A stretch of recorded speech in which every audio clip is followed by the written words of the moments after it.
That's game changer. So for young adult ministry, there's a lot of low hanging fruit here. Mm-hmm. Young adults are the epicenter of culture. They lead the way in trend setting, in fashion, in technology, entertainment, music. Like it's all, arguably most, if not all, trends and movement and progression in society in those areas is all young adults. And then it flows up and then it flows down. There's ripple effect. Hey, everybody, and welcome to the Young Adults Today podcast. I'm Micah Keneally, and like always, Jesus is our passion, young adults are our burden, and we are thrilled to have you join us with an amazing conversation as you lean in today. If you're launching a young adult ministry, you're in the right place because we have an incredible conversation coming your way. Jordan McClarnon spent 2025 launching Crossroads Young Adults in Ohio, and Josiah and I have did the same too. We've seen young adult ministries explode across the U.S., but also we had the opportunity to team up with the Emmanuel Christian Center, launching and leading their young adults this past year. So we sit down with Jordan and exchange notes on what to do and maybe what not to do when it comes to young adult ministries as we are starting out. There are so many churches launching young adults right now, and we see that as an amazing opportunity. And we are thrilled and excited to see what you're learning in your youth and young adult ministries as you continue to grow. Anyway, a few tools that we'd love to get in your hands as you join the journey of young adult ministry is number one, a brand new course. Foundations of Young Adult Ministry is out now. So visit the link below and check out the show notes to see what you've been missing out on. And your enrollment is still open and available for you to get into this course to hear some amazing things that we've uncovered. Second thing you can get involved with is coaching communities. We have them launching in February of 2026. So if you feel like you've missed the mark, well, reach out because you might not have missed it too far. So 2026 could be an amazing opportunity for you to start building not only your own community, but your ministry with people around the U.S. and around the globe who are desiring the same things when it comes to reaching the next generation. Well, Jordan, it's amazing to have you on the podcast. Thanks for being here. Yeah, thanks for having me. This is an honor. Well, we're going to have some fun today. I know that we just met. I know you have had a cross paths with Josiah a couple times here and there, but welcome to the Midwest. You've had the experience before we hit record on both coasts, and now you're here in the Midwest with us. Yeah, it's already snowed a couple times here. Everyone's like, it normally never snows before Christmas. I'm like, I don't know if that's true or not, but we've Don't already believe had a him. few good snows. Oh my gosh. Well, Still I got have like my we got like prayer. 5 inches out there on the ground right now. My prayer is that you, as you acclimate to the Midwest, and as we do young adult ministry, this is a prayer for everybody out there, is that you would Mm, have thick skin and a soft, tender heart towards Mm. God's people and the weather, yes, P.S. yes, But yes. to know that God is on the move, and Jordan, you've had the opportunity to serve in different ways and across the nation, probably in some unique ways where maybe that's not always the case for our listeners. So can you just Mm, give us like a little insight of your story, your journey, kind of a 40,000-foot view of how you got to where you are today? absolutely. So I'm a pastor's kid, Okay. PK. When I Hey. was like 5 years old, my family moved to North Carolina so my dad could be a part of a church plant.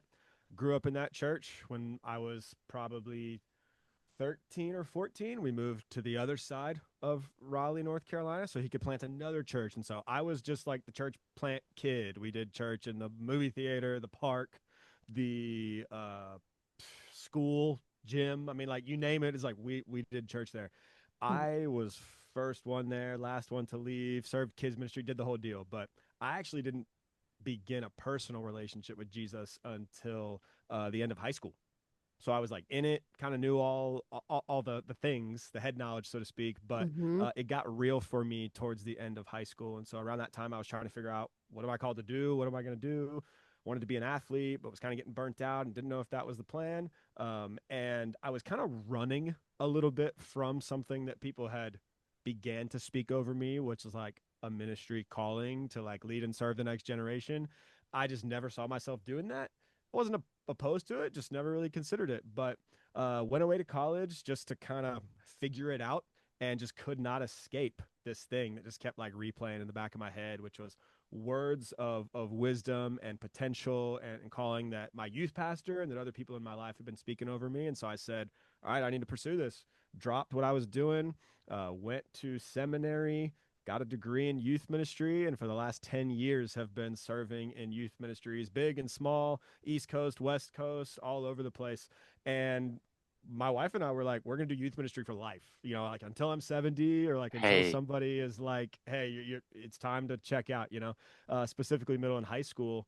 And I know we'll probably get into this a little bit more, but about a year ago, I kind of started having this stirring that just kind of came out of nowhere. We were totally content in our situation, and I was feeling my heart break a little bit more for people who were leaving high school and moving on to the next yep, thing. yep. And it just became undeniable. And so my wife and I just began praying on it, thinking on it. One thing led to another, and a great opportunity opened up. And now I'm trying to figure out how to lead young adults ministry. And so I called Josiah a couple months ago, and I was like, help. Um, and here we SOS, are. throw the I'm flag having up. a lot of fun. Yes. Yes. Okay, so this is you can just as raw as you can be. I'm fascinated. I think you were well established in youth ministry networks, in Yeah. just youth ministry and broader. Like there was something 20 years ago called single adult ministries. Then most churches didn't like that name. So there was a gap. And then I would say young adult ministry is a little bit newer. There is places like I think of Nick Nilsson in at Lakewood. He was in young adults ministry 17 years. Well, Hmm. so I mean, Mm, there's here, there, a few unicorns that have like been playing exactly. the long game, but broader young adult ministry is for many churches something that maybe the lead pastor planted the church at say age 28 to 32, and then they Mm, have a young family. Well, they hit 50, and now it went really fast. Craig Rochelle has said this. Other pastors have said this. It goes way faster than you Mm. think.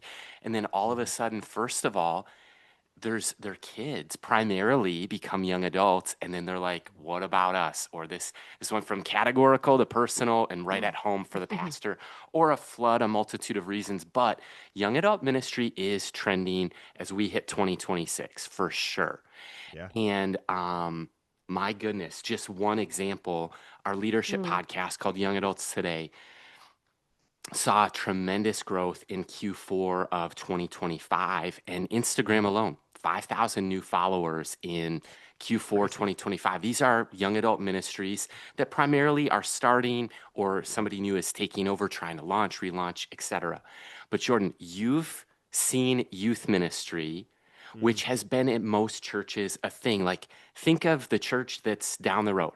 They probably, whether it's Catholic, Methodist, Lutheran, non-denominational, whatever, Pentecostal, evangelical, they probably have a kids ministry on Sunday, right? yeah. They 100%. they Mhm. probably have a youth ministry, but if we were to be, to guess, they Mhm. might not have anything for the 18 to 30-year-old. Right. Well, that's starting to change. What has been your vantage point 8 months into the journey? What's it been Mm, like moving from like, I almost view it as like when you graduate high school and you're like, I'm a senior, like I'm an upperclassman, and you're at the mhm. pep rally, chomp, chomp, chomp. And then now you're starting in young adult ministry, and it's like, where is everybody? Who are the leaders? What's that journey been like personally? Yeah, it's been wild. I feel like you're summarizing it well here, but I did a decade of youth ministry, and not one time did anyone ever ask me, why are we even doing this? Like not one time in 10 years Mm, did a single person, staff, volunteer, teenager, parent, ever ask me, why do we even have youth ministry? Like not one time. And I am in this unique space now where I'm trying to talk to a lot of other people who are in the game, young adults world. They're new, maybe they've been in for a while, or even just talking with people at our own church or other churches. And it feels like everyone's dealing with the same stuff. And a lot of it really just boils down to like, why do we even have this thing? I think churches like want it. They're excited about it. I think I agree with you. It's like the wave right now. Like I was even hmm talking with some people a few months ago, and we were like, dude, it feels like young adult ministry is kind of becoming the new youth ministry. Like it's fun, it's exciting, it's trendy. You can be creative, innovative, immersive, all these things. But I just feel like everyone's just trying to figure out like, what are we even doing here? And it's weird because is it like next gen or is it like adults? And it's kind of clunky, and everyone just does it so differently. I Mhm. feel like in the student youth ministry world, sure, there's people that run different models, but at the end of the day, we're kind of all Pretty doing the same similar. things here. Yeah, Yeah. yeah, yeah, yeah. And no one ever sees it as a potential threat to any other ministry. Wow. And I think everyone's just kind of cool with like, yeah, just kind of let them do the thing. And if, no one's dying or breaking bones and Or and even if stuff, they do a little bit. sure, yeah, yeah, yeah. There's some There's there's some no leeway waivers. there. Right. It kind of just is its own thing, and I think that's fine. But I think in the young adults world, I've already just had all these collisions of everyone has a different idea in their head of what a young adult is, what a young adult wants, Mhm. um, how we should run the thing, and how we should not run it. And so you're kind of just always fighting for clarity in the rooms that you're in, and not it's not even a bad thing, but I don't know if that is ever going to go away. Yeah. It's fascinating. I started in young adult ministry, I think it was 2012 in a local church, led there. We got married up through 2018, and we did campus ministry for a number of years. And then almost 4 years of young adults today, full time as a nonprofit. But Mm, for, let's call it 2012 through 2024, it was all why young adult ministry? yeah. Why young adult ministry? Why? In the past five Mhm. months, I've realized I don't need to sell it anymore. I don't need to convince pastors, parents, young adults. Now everyone's asking how. Hmm. How do we Mm. do young adult ministry? What does it mean to start? How do we strengthen? How do we scale this? How Yeah. do we make Yeah. something that's actually sustainable? But how do you guys at Crossroads, you had the opportunity that it was a blank slate, which Hmm. many listeners are going to have that advantage. Mhm. Sometimes you come into whether it's a church plant or a youth ministry or a role, and everyone's going to compare you to the last leader, the last model. And so you're fine tuning and adjusting. Hmm. But in many contexts, young adult ministry, they'll even say things at your local church like, the bar's really low because we've tried a couple times, and whatever you do, it's going to be better than before. So, as you've had a blank slate, how have you chosen to put the pen to Mm. the page, let God lead, and future author with the Lord? Yeah, it's great. There's so much. There's a lot that's been going through my head over the last 8 months because Crossroads is unique. We're a big church, and we're in multiple locations. We're in multiple cities. We're in multiple states. Yeah, yeah, That's yeah. just really unique. How many campuses at the time of recording? Uh, 9, Okay. Yeah, and the 10th one in a couple weeks from the totally. time this is Exactly. being Yeah, recorded. yeah, yeah. Um, that's one thing, and I think sometimes when you're on the outside looking in at a big church, you see all the advantages of that, all the pros, which there absolutely are some, 100%. I think starting a new thing, a small thing, in a big organization is really hard. It's Mm. really challenging because everything else is so established. Mm, There's systems and processes for things. We know how to do things at campuses. We have teams that serve sites in specific ways, and we think certain ways. And so starting a thing from scratch in a really big established organization that's a well-oiled machine, yes, there are some cheat codes that I kind of have access to that help escalate and like accelerate some things, but I would just be lying if I said that it wasn't extra challenging, in some ways arguably more challenging than just being in a little bit of a smaller context where there's just no, yeah, not as much to work around when it comes to how the church operates, if that makes sense. So a few things, again, back to the clarity question. I think Crossroads said, hey, we have a lot of young adults that come to our church, but absolutely. when it comes to specifically like a great space for them to find community, we maybe have fumbled the ball a little bit on that. And so people were all in on Mm, let's do it, and we need to do it right. I still think that when you get into the nitty gritty of what is young adult ministry going to do, are we going to do services? Are we going to do groups? Are we going to do camps? Are we going to do all the things, right, that you can offer as a ministry? And thinking back to youth ministry does everything. totally. It does all of it. Yeah. Yeah, But yeah, when yeah. you look at young adult ministry, I think I've been working on a lot of clarity around who are we and who are we not? What are we Mm, doing and what do we not do? Because I think that it's really important for leadership to look at the ministry and Mm-hmm. say, we don't want a separate church within a church. Yep. We want to honor the house. And so I think for me right now, it's figuring out where do we pioneer and innovate and do things that Crossroads is not doing. And we're doing some of that right now. And then also, where are we going to integrate just into the life of our church and say, Yeah. you know what? If it's not broke, don't fix it. For instance, camps. Crossroads is known for camps. We do totally. great camps. Man Man camp, camp, right? woman camp, Yeah, revival. Like we do some really cool things. Um, I don't see young adults doing a camp anytime in the future because we already have really good ones. And that's an area where I just say, I think we're just going to integrate here and just push people to these things that already exist that are great. And there's some other areas that we're pioneering. So the whole thing right now is looking at it from, high level and saying, all right, let's get the strategy in place. Let's make sure everyone blesses this thing Yeah. and is in agreement with it. And I think that to anyone, small, large, starting from scratch, whatever it is, I wish even 6 months ago, I would have fought harder and asked more clarifying questions in the first few months really. just to make sure everyone was on the same page about what we're doing and what we're not doing. Because I think sometimes people come in and the church goes, you got the keys, run the play, run wild. And I that's amazing until you do something that the church doesn't want you to do. And then the leadership's like, wait, hold up, and you're like, I thought I had the key, and it's like this unspoken expectation, kind of like being in a relationship where it's like, I didn't know that was an expectation until you didn't do it, and now I'm realizing it was an expectation. And so that's a thing I wish I would have done sooner, and that I would encourage everyone to do is like, you think you got clarity around it, fight for even more, because whatever's like blessed by the leadership of your church, and doesn't compete to be a church within a church, Hmm. that's how I think young adult ministry is going to win. Yeah, I think the hardest part when you're starting young adult ministry is really you have the vision as the leader, but you're also submitting to the vision of your lead pastor, the Right. executive pastor, everybody else along the way, and helping those clarifying questions. We believe that clarity is kindness, and sometimes you don't know what to ask until you get there. So one question that I've asked, even in the medical world of like having kids, we've had 3 daughters, 3 C-sections, and every time I've left, they're like, "Do you have any questions?"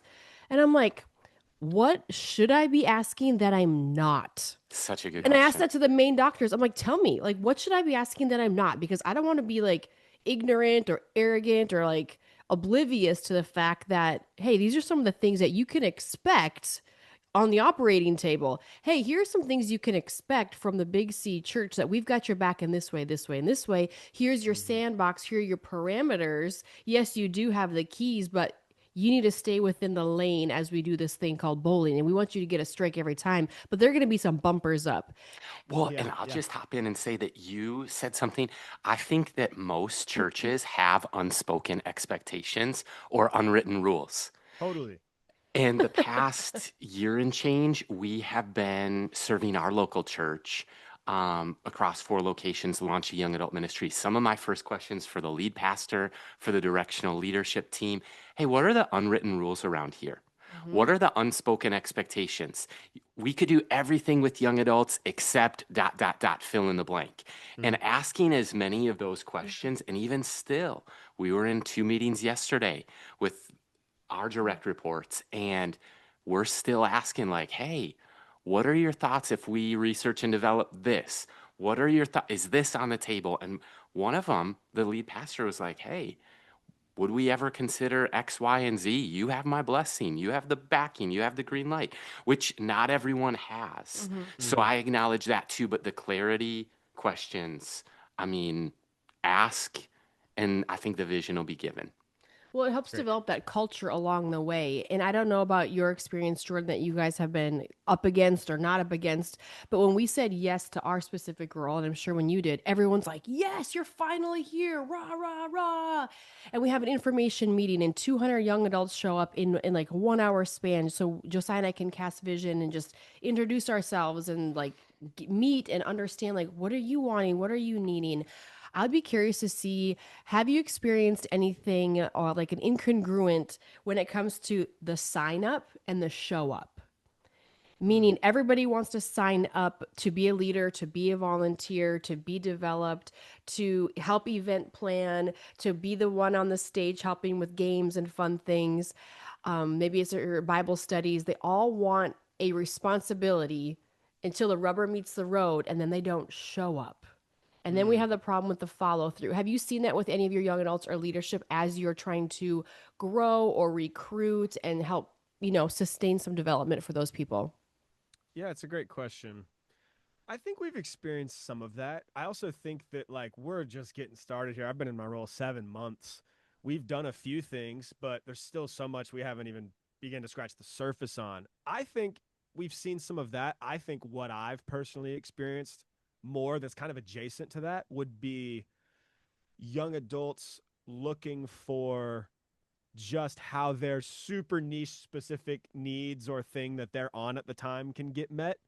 And I think we're just having to, again, come back to like, hey, here's the vision and the strategy. It's guiding all the decisions that we're making Mm-hmm. about what we're doing. And some people are going to like it. Some people are not going to like it. And again, I think some people are like, well, I kind of go to Crossroads. I kind of don't, but like maybe this is going to be different. And I'm like, no, it's Crossroads. Like we're a part of the same church. Like Mm-hmm. it's Yes. the same thing. It's going to have some flavor changes and differences. And we may make some strategic decisions, but at the end of the day, it's the same. So if you call Crossroads home, you're probably really going to like this. But that's kind of like probably what we've seen a little bit more, if that makes sense, Mm-hmm. is like Totally. people looking for really like specific things that, the classic college or young adult students or person's going to want. I'm looking for a deeper thing. I'm looking for a mentorship. I'm looking for all those things. Actually, mentorship would definitely be the one. We have a little bit of like the mentorship program, and we're trying to find the space of how do we do everything we can to make it easy for you to get mentored, and at the same time you got to want mentorship. Like you Mm-hmm. got to make sacrifices in order to be discipled. It comes with it. You got to pay to play in that sense. And so we're trying to navigate, how much do we do, how much do we not do, how much of it's organic, how much do I like try to convince you really want this thing but your heart's not really in it. So that would be an area I think where we actually see it more as I'm freestyling and processing this out loud, would be Mm-hmm. a lot of people want the accountability and mentorship until they realize it's really hard Yep. and they have to say no to other things in order to say yes to that. And we had something going previously that was connected to that. And the people that are all in for it, it blesses them tremendously. But I think Mm-hmm. also we've probably tried to come in and save the day for a few college students that, if we were just really honest, they just didn't really want it. Yeah. And Yep. I think they did, but I don't know if they actually did. To fight for it. What was your biggest goal going back 7, 8 months? What was maybe if you had a year one word or focus or desire, Mm, goal, even learning or outcome? What was it? And then as you look at maybe t the next 1 to 2 years, so kind of year two, year mm-hmm. three, what are kind of maybe some hopes, learnings, focuses that you have? Yeah. The first one was eliminate the confusion. Ooh. There was so much confusion about our ministry. Um, the name was confusing. The uh, communication was confusing. The branding was confusing. There were young adult things and there were college things and they had overlap and there were different like it was just confusing. And I think there were assumptions made about um, what is a young adult? What do we mean when we say that? Where do these things meet? Just simple things that are just Mm-hmm. basics. And I was just looking at all of it and I was just like, we have got to eliminate all the confusion and the sideways energy. And we've got to just get alignment. And so it was a lot of listening to people to actually hear their experiences and talking with staff and people who were close in the remnant that was kind of around for the young adult ministry. And then it was just like, smacking you upside the head. Oh, people just almost don't even know we have this thing. Right. Right. And if we just eliminated the confusion around it, we could really work smarter, not harder here, Yeah. and gain a lot of significant traction with pretty minimal effort. Yeah. And so it was clarity around how are we going to define a young adult at Crossroads? Who is it going to be for and who is it not going to be for? What are we going to do for the campuses? Like there were just a lot of things that were unspoken or just lacked clarity. And so things would kind of spin up and start up. And it was just like us kind of coming in and saying, hey, we're all aligning around this vision. And that was super, super critical. We're still doing it. We're Yeah. still doing it Yeah. because it was all different groups of people, staff, volunteers, the actual target audience. Everyone was kind of confused because of the lack of clarity. And so we worked hard to just get a good brand. I'm a fan of a good Mm-hmm. brand, and I Mm-hmm. think a young adult's fan of a good brand. And that included a name switch up, a clarity in target audience switch up, and honestly, just really dope typography and color schemes and a look and a feel and a vibe that I think young adults were like, dude, this is dope. Like, I would wear that on a hat. Mm-hmm. I'd repost that stuff. Yeah, I'd rep that. And that's huge. I don't think you can overlook that. People, a lot of brands in place are spending a lot of money to target this demographic so that they'll rock and rep their stuff. And honestly, I sure it may be gimmicky or whatever it is, Not at but all. like you got to have it. And so a lot of the brand was connected to eliminate the confusion, and that was huge. Take us through those three things. Double click on each one if you can. The name change, Mm-hmm. and then who was it for in the past? Who is it for now? And Yeah, then what did the clarity of brand? You kind of did a high level overview. Can you just share more totally. if you're open to it? Yeah, when I came in, the ministry was called 1824. When someone explains it to you, you understand it. You're like, "Oh, it's for 18 to 24-year-olds." The issue was when you just hear it, you're like, I don't know what that is. Is that like a year?" Is You that know, an Yeah. the joke address? was like, "Is that when like the Civil War happened?" You know, or something. It was just confusing. And in branding, when people are confused, they usually don't stop to ask further questions. They Mm-hmm. just walk right past your sign. It's That is like the just hook that's just on what it. they do. It's like a hook on a reel Mm-hmm. on Yeah, Instagram. Like Not swipe. reeling them in. They just walk on by. totally, 100%. And so I'll back up. I'll zoom back out a little bit. Um, I didn't come in with a plan to just go, oh, I think the name is weird. I want to change it. That actually wasn't it.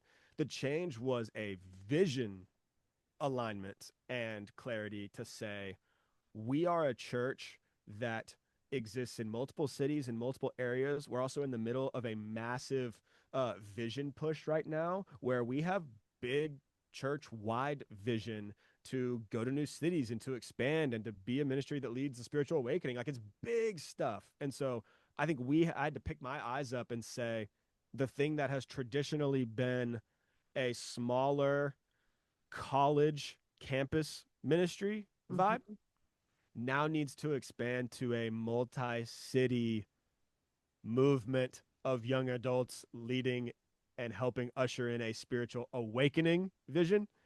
And those are two very different things. And so the change was not just, oh, the name's weird. No, it was like, we're doing a whole new thing.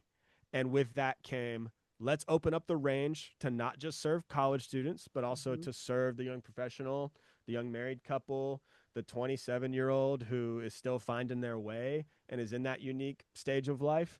Um, they need community.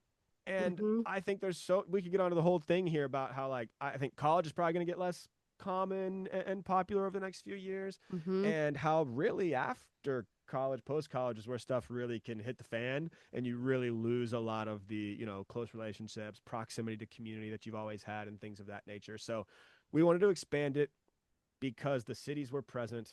They're filled with young adults, all of them. And we didn't want to just reach the college. We wanted to also reach the post college. And yeah, the vision changed. And then the other things followed that. Yeah, I think that's so good. So did you go from 18 to 30 or 18 to 28? Like what is your Right now, range? we're 29, 18 29. to Okay. 29. We kind of Yeah. have an ish, Mm-hmm. attached to the end of that. Yeah. But yeah, even that shift has been great. I already have had so many 25, 26 year olds Mm-hmm. that have come that have said, like, thank you for doing this. Like, you did it for me, Yeah. and I didn't even know who they were, but they personalized it as like, oh, you made space, for me. And that goes a really long way. Just Um, We just spoke with David Mathis from Desiring God, a ministry I greatly appreciate, from blogs to sermons to podcasts to books.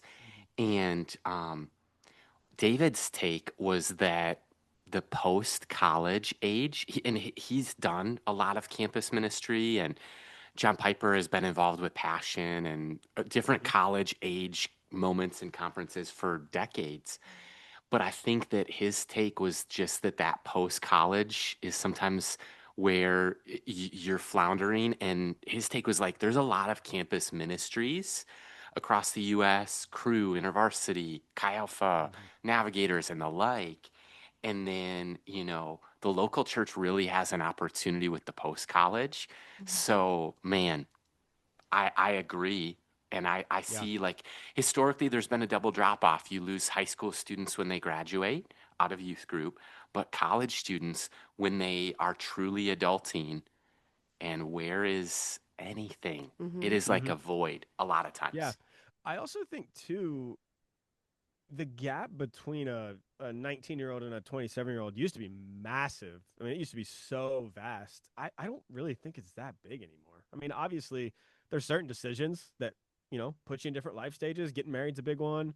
Starting up your first big boy job is a big one. Having a Mm-hmm. child, like that, those are all big, and certainly those like shift and move. But this is the first time in your life where your age isn't automatically connected to a life stage, and it's kind of a choose your own adventure. Like I can do college, career, marriage, kids, like in that linear order, or I could not. I could do it backwards.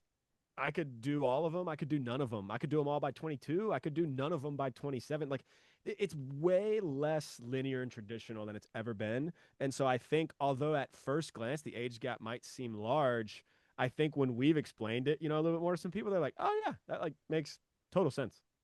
Yeah, and I think the amazing thing is to realize like if you have the 26 to 29-ish year old or 30-year-old and they are walking close with the Lord and maybe they are phasing out of young adult ministry eventually, that's when you connect them to the women's ministry, to the men's Mm-hmm. ministry. That's when the 26-year-olds or 30-year-old can say, "Hey, I have a house now. I can host or I can be a mentor to the people within this ministry in a way that I wish I would have had when I was 19 years old navigating some of these major things Mm-hmm. that I've already done or walked through or God's redeemed or like whatever that is." And I just think it's awesome to really look at the fact that God is doing something new Yeah. and lead pastors are taking note and they are wanting and desiring to potentially create space for these young individuals that are coming through the doors.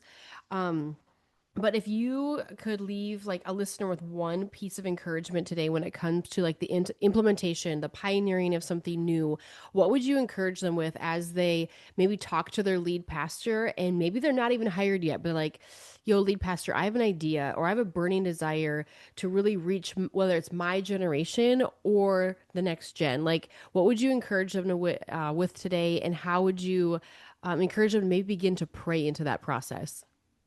That's great. I'd say a few things. The first one would be, uh, if you get a great elevator pitch, it's so helpful and it's hard to argue with. If someone comes up to me and they are passionate, fired up, they've thought through this thing, they've prayed on it, there's something stirring within them, and they can quickly, sell me and get me excited about something, that's game changer. So for young adult ministry, there's a lot of low hanging fruit here. Mm-hmm. Young adults are the epicenter of culture.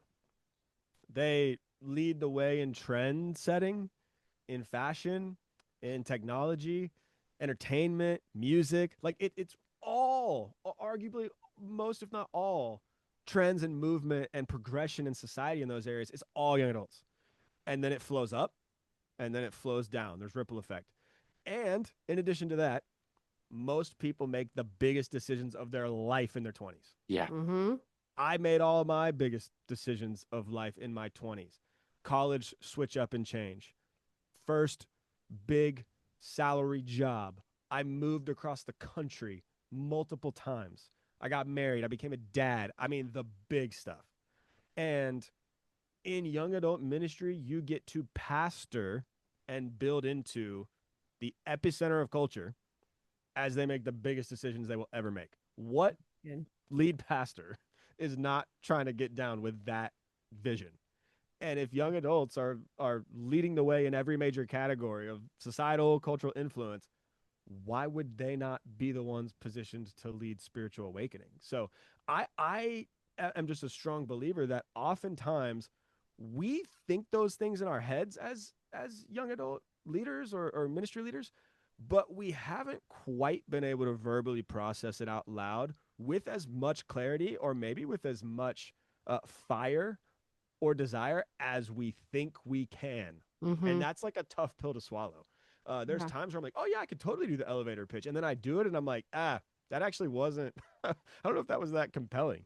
And so I would encourage, if you have things inside of you, really get them out on paper, make it real, make it strong. Think Shark Tank here, like Yeah, think TED totally. Talk, like think the level of Yes. like this thing's got to be dialed in so that leadership and people can see, oh, this is not joke. We are not playing around, and the future church is right here in front of us. Like if we don't get this right, maybe our church, maybe Crossroads doesn't exist in 20 years if we don't get this right.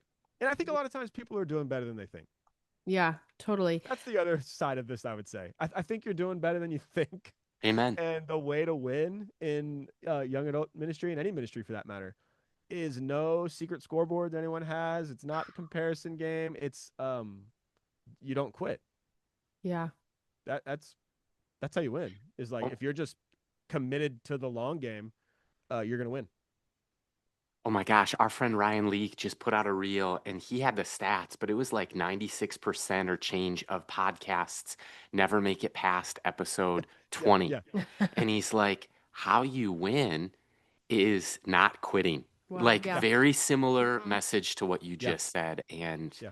that's a word. Yeah, well, I'm just curious, like even both of your guys' takes on this because we know that you even said it, Jordan, when young adults are setting the cultural tone in so many ways. So between the ages of 18 to 30, that's 12 years of their life. They're speaking into, I mean, I grew up in the 80s. Like I was born in the 80s, grew up in the 90s. So I like have an appreciation for like where I've come from, but also like where we are and how much has changed in my amount of exposure to my life in the world and everything.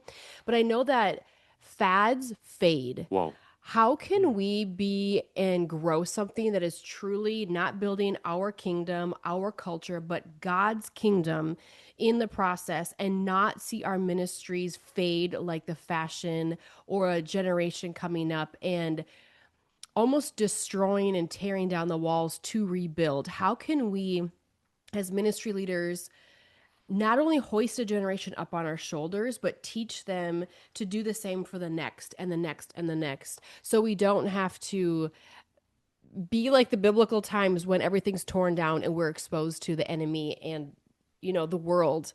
How do Mm. we hang on to not what was, but live for what could be, what God's calling us now without getting stuck in that fading, like fad? Hmm. It's a great question. Or have you guys ever As thought of that? I'm just curious. I have a little bit, and I think the reason that businesses and brands and all these places target this demographic range isn't so much because they just want to do a cool trend. It's like, no, they've identified these people as cultural influencers, Mm-hmm. whether they see themselves that way or not. Mm-hmm. But like the reality is like those people who that's not in their 20s doesn't want to be in their 20s. Like middle school and high school students always looking to the next thing. I just want to be in college. I just want to be in college. Or I just want to be in the next thing. I want to get freedom. I want to do my own thing, get my own place, all that. And then who that is out of their 20s, 30s, 40s, who doesn't want to go back to You're some of the right. beautiful freedoms when life was easier, when I Yeah. had more time, when, I was in more shape, like better shape. Like You everyone don't wants know to what be you in don't there. know until you get to the You next don't. level and you're like, It's dang, I yeah, wish I could go back a it's level. because they're cultural influencers. So I don't see it as like, oh, we're gonna base the ministry off of waves Right? that we can ride and then eventually go away. No, we're just identifying and helping speak potential in life into people so that they can see themselves as cultural influencers so that they can impact the kingdom now and for the rest of their lives. So I think you'll miss it if you try to do some of the gimmicky youth ministry stuff Yep. and just make it a little bit more adult friendly. Yeah. No, I think it's about making sure young adults know your life is right now. Mm-hmm. So Don't good. like a lot of them are think they're behind or are looking to the next thing where they can settle down and get a little bit more mature. And I'm like, no, no, no, you're not missing it. It's now. Yeah. Like you are in it right now, and you can do things right now to make significant impact and change. And honestly, someone, sometimes they just need a person to believe in them and to see it and call it Yeah. out and to speak into their potential. So regardless of where people are at in the life stage thing, regardless of what's hot, what's trending, who's on top 40, regardless of any of that, at the end of the day, every young adult needs mission. Yep. They need a community. And I think, they need a guide. Like they just need someone who, as John Maxwell would say, knows the way, shows the way, goes the way. Love Yeah. that. And Totally. the trends are, yeah, they'll come and go. But when you boil it all down, those are the things young adult needs. Yeah. When you say what you just said, Micah, Jordan, I'm reminded of kind of the product adoption curve that I learned way back in marketing class in college. But it's kind of this concept of you've got your innovators. Mm. You think of maybe a founder of a company or, an innovator, mover, shaker, like you were talking about. So Mhm. there's innovators. Then you've got this bell curve with 5 segments. So you have innovators, early adopters, early majority, late majority, and laggards. And Oof. I think that it's how you roll out change too, is like, I remember when our home church did a building campaign, and first the pastor met with the staff, then he met with the elders and the trustees, then he met with the members, then he did pie meetings in people's homes. Then by the time he went to the congregation, people already knew the vision. They were ready, prepared to make a gift, etc. Mm. And so I think if you can think through those terms, here's what's helping real time. It goes back to Jordan to what you said a second ago about an elevator pitch. Mhm. We speak vision and we lead a nonprofit. So we are fluent in the language of vision and future.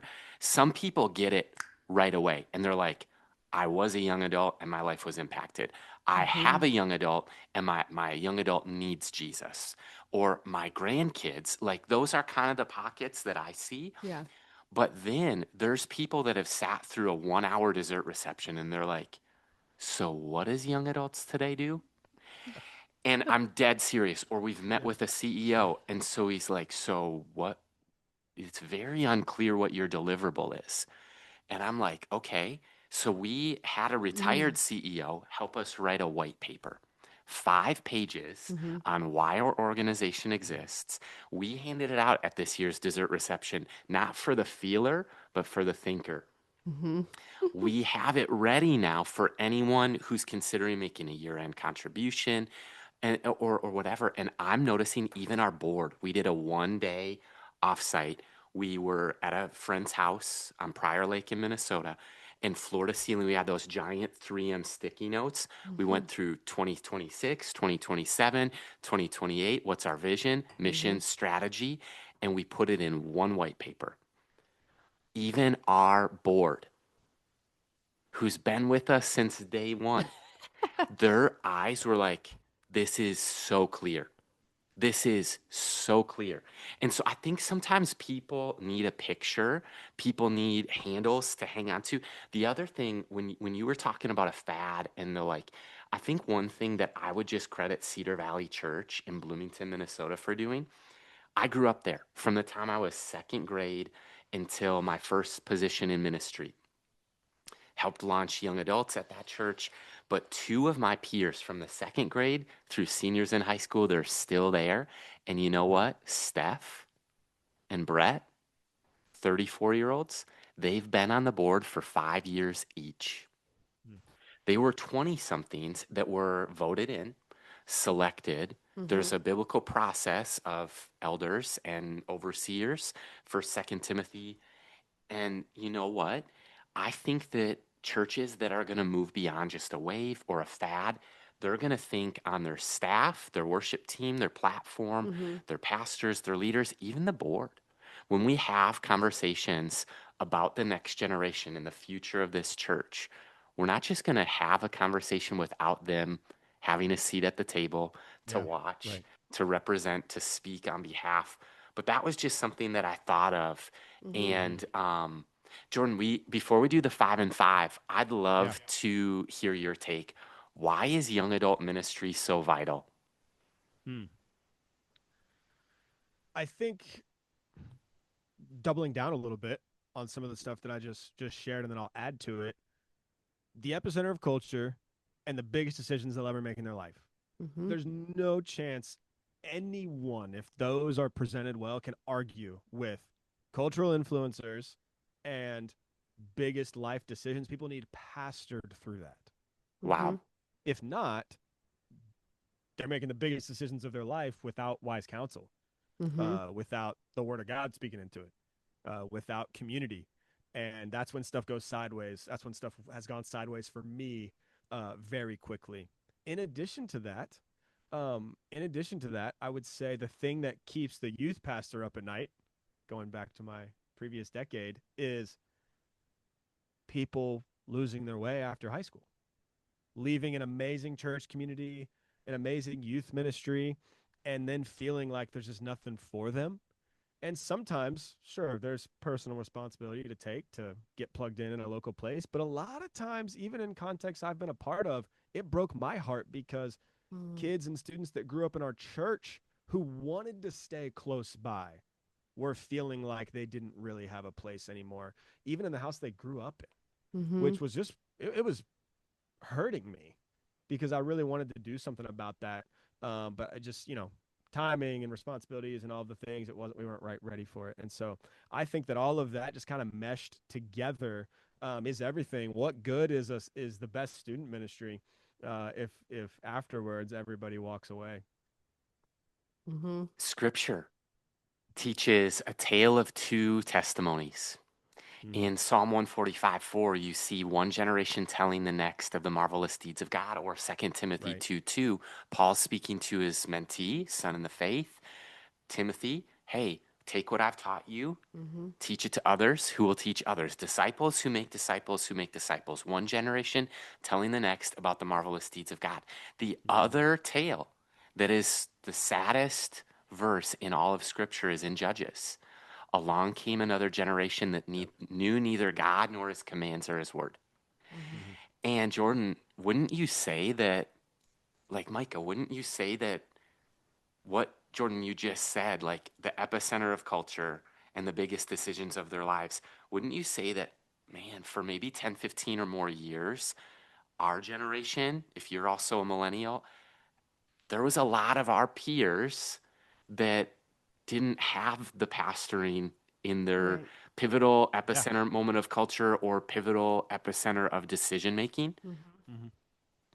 Mm-hmm. Absolutely. 100%. Mm-hmm. Either people had it and then they got things right and avoided a lot of heartache because of it. And so they want to turn around and do for others what someone did for them. Or most of them didn't have it.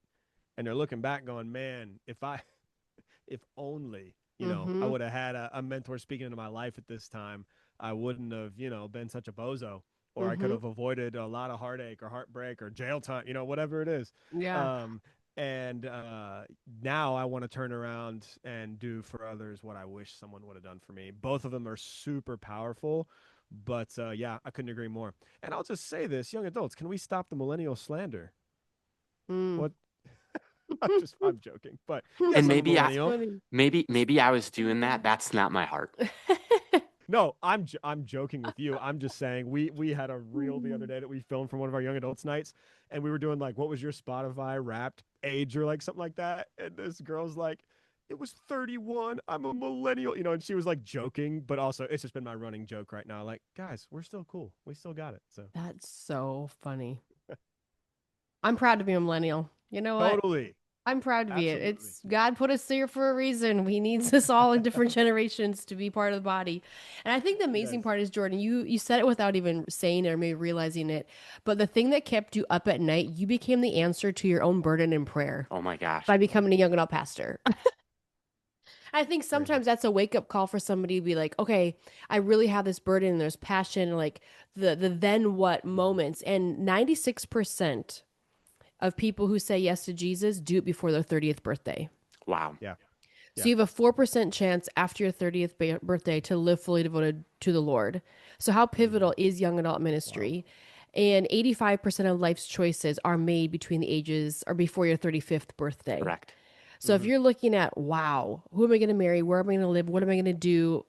What mistakes am I going to make? What am I going to learn from? Like, and how am I going to change my life? And where am I going to end up? And if I could live and leave a legacy outside of myself, how is that going to live beyond me? Who am I taking there with me? And am I truly offering Jesus to everybody that I've encountered? Or am I being like a spiritual hoarder or a mentor hoarder? Or, you know what I mean? So it's really taking into consideration if God's stirring, if you're a listener and God's stirring your heart to get creative and to have fun in ministry. Ministry, young adult ministry is fun. And if you're not having fun in young adult ministry, something needs to change. You need to find friendship out of the church walls. You need to maybe develop a different team that can really rally around and have fun with you. Or maybe you're doing everything on your own and you're like getting burned out. Man, identify your strengths and your weaknesses, and where you are weak, God is strong. But also in our weaknesses, find somebody else who can do it better than you. Because I think so many times as pastors, like we have that dream, we have that vision, and we have that brand, and it's stirring. It's not our brand, it's submitted to the church, and we're branding our young adults, but then it becomes about image management.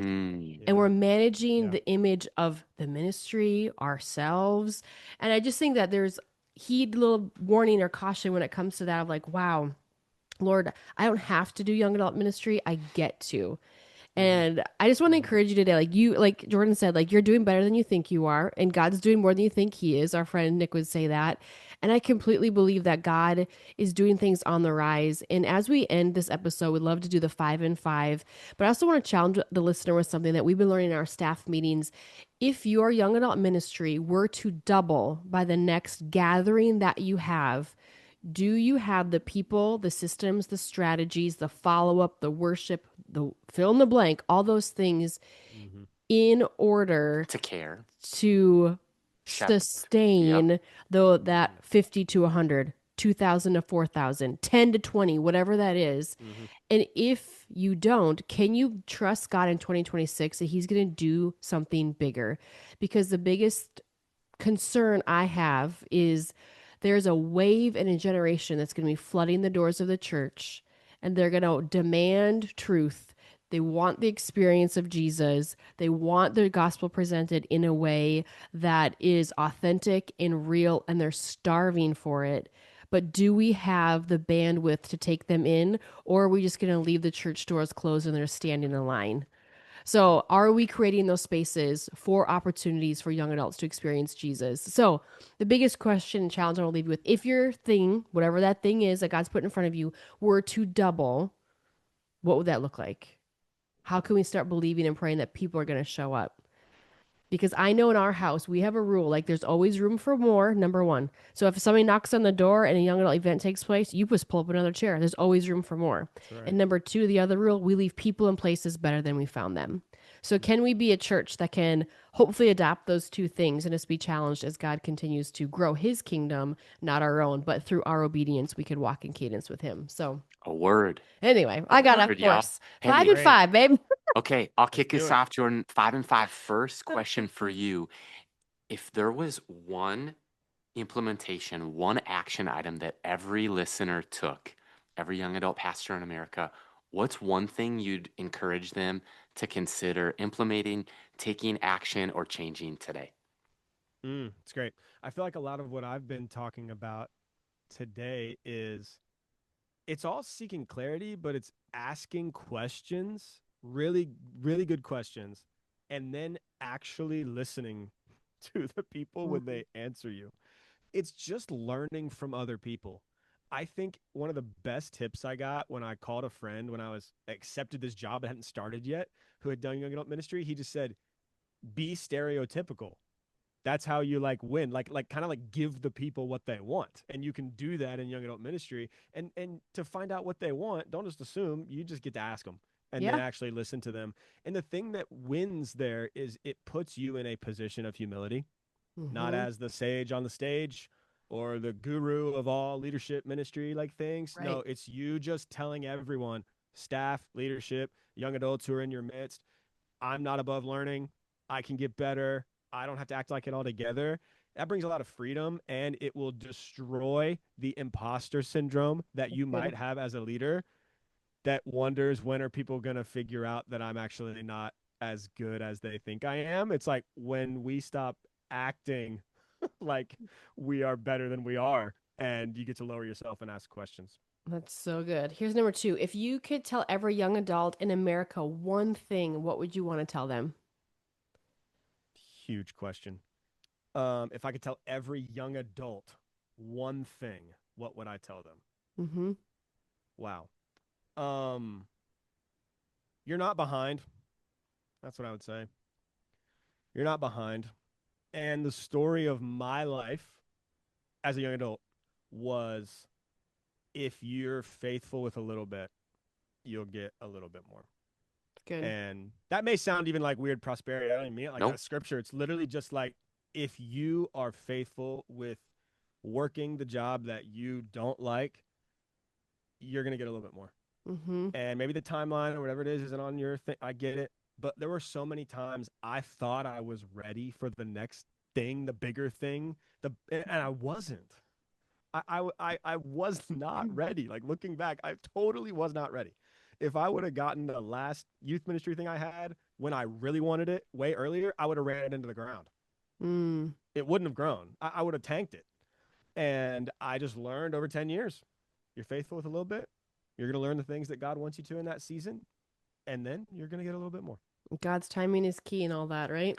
Amen. Jordan, you get an opportunity that every guest receives, and that is to become today's host on the Young Adults Today podcast. You Let's can now go. ask Micah and me, and we never know what's coming. It keeps us active, engaged, on our toes. You could ask us one question today. What do you want to find out? I know. I was thinking this whole time, like I should be the one asking the questions here. I should be learning from you guys. I'm the newbie. Um, I think I would just want to hear from you who talk to so many different people in the young adults world. Maybe outside of not having clarity for what young adult ministry should be, what are the other big watch outs that as you talk with a lot of young adult pastors, leaders, people, things that kind of blindside them or that they're not thinking about? Or you're like, hey, if that doesn't get figured out, like that's going to be a problem. Because I know there's a whole lot of things right now, a lot of plates that are spinning, and there's probably some things I don't even know that I don't know. Ooh, this is something I've learned, and I'm thankful that God took me here earlier in ministry rather than later. And I don't know if it's something I've learned or something that every young adult or every ministry leader can just take into consideration. And it's we are not God and we are not the Holy Spirit. That's good. I am not God, I'm not the Holy Spirit. And I would Mhm. encourage you to stop putting unnecessary expectations on him that he never agreed to because you have not been in the prayer closet with him. And I Right. think Wow. I would much rather be taken out back by the Lord and realizing like, hey, Micah, you've reached the end of yourself. When are you going to look up and like let that become the beginning of me? And I think when we start, and this is where I think I learned early on, and I'm so grateful for this, that I was prone to build my ministry or a ministry built on Micah's character and charisma versus having God develop my character and me give it to him. So I would Mm. say it's an underlying current of that would be stop trying to control everything because it's not you're not in control. Yeah. God's given you the vision, be faithful and execute the next step, Hmm. and you have to be a prayer and a doer. You have to be doing both. It's like the kayak. If I'm only praying, then I'm spinning in circles. If I'm only doing and I'm not seeking God's counsel, I'm building something that is not even going to be a kingdom Yeah. impact Yeah. to the degree that it could. But to propel yourself forward in cadence with Christ, you got to be praying and doing and recognizing as you're sitting in that kayak that you are not God and you are not the Holy Spirit. But I have relationship with God and I can hear from the Holy Spirit and he can convict me, he can direct me. But when the whitewater rapids come of ministry and you think you're going to hit that 5, you're going to make it down that waterfall, that's Mm. when people fail. That's when ministries tank. That's when sin enters the scene. So it's like if you can be true and real before the Lord, you're going to turn around and people are actually going to follow you because you've been doing it with an authentic, pure heart and you've been humbly be coming before the Lord daily or maybe even minute by minute. So I would just say, Mhm. don't build your ministry on your character. Let God be the true molder and maker and the potter of that. So I think that's a personal development leadership thing that I've learned because Very those are good. the people that I want. I want to see young adults experience that too.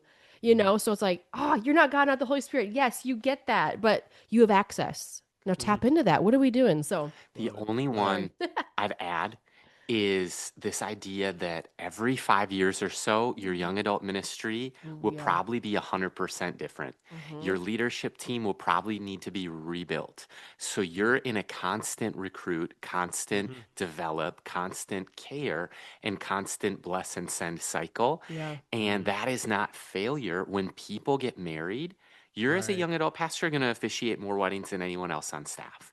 You Mm-hmm. are going to dedicate more children than probably most if you're in orbit for 5 years or Mhm. so. And so instead of viewing, oh, people moved to another zip code or they got plugged into the Mm-hmm. lifeblood of the church is now a young family. Those aren't failures in young adult ministry. You actually helped people launch. You helped them make the Yeah. biggest That's decisions. it. Yeah. You helped them invite Christ Yep. into the center of their life. You helped them in that pivotal, influential season of life that'll pay dividends for decades. And so you're not failing if the ministry looks new, looks different. If Mark Batterson, the reason that National Community Church looks new every 4 years for 90% is it's young people, but it's also, you need to think like Washington, D.C., every 4 years. The regime kind of changes. Mhm. So his Mhm. congregation is mostly people that are serving our nation's capital that, well, they get voted out Yeah. or in every 4 years. Wild. So you Mhm. got to think like that. And That's if good. you, because if you try to control it, Rick Warren calls it preaching to a parade. Mm. So that's one Really great. encouragement. Back to you. If you could tell your 22-year-old self one thing about ministry, Jordan, what would it be? Yeah, I use these two lines all the time. First one is I was entering youth ministry at the time. So the first line is don't let youth ministry steal your youth. Whoa. Ooh. I am like naturally a fun person. Like I'm outgoing. I like to have a good time, like all the stuff.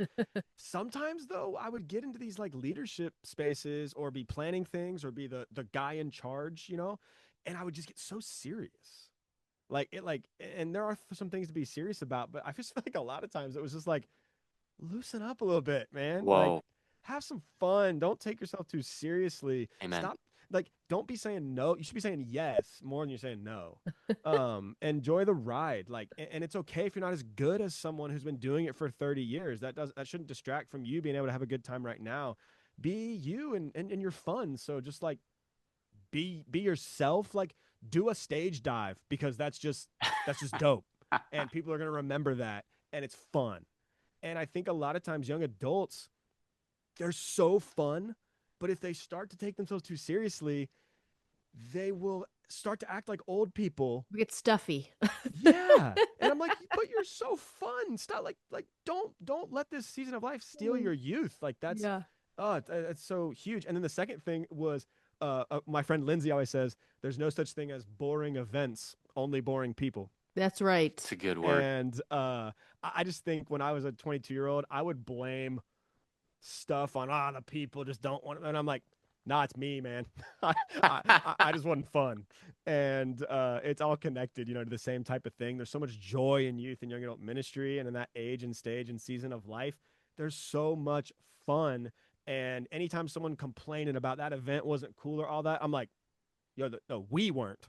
Like we are the ones that actually bring the party. We don't go to a party. That's so funny. Okay, last and final question. If you could take your family on a family vacation Mm. anywhere in the world that you have not yet been, where would you go? Some great surf destination like South Africa or Australia. We haven't been to Hawaii. We would definitely go surf somewhere. Moving to the Midwest, we're now landlocked. We are mourning the loss of the coast. And I've honestly really enjoyed the move, but one of the hardest pieces has been I used to surf pretty regularly. I don't get to anymore. So yeah, probably let's go South Africa, do some surfing.